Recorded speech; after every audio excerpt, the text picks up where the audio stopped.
Free bus గురించి రేవంత్ రెడ్డి అంటుంది funds లేవు, గవర్నమెంట్ ఫండ్స్ లేవు అంటున్నారు. But it is a beneficial scheme for the lady passengers.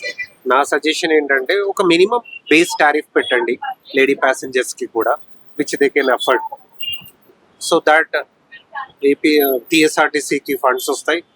They will also get justified. Minimum tariff తోటి మేము travel చేస్తున్నాం. వన్ స్టాండర్డ్ టారిఫ్ అప్లై చేయండి ఇర్రెస్పెక్టివ్ ఆఫ్ ది స్టేజెస్.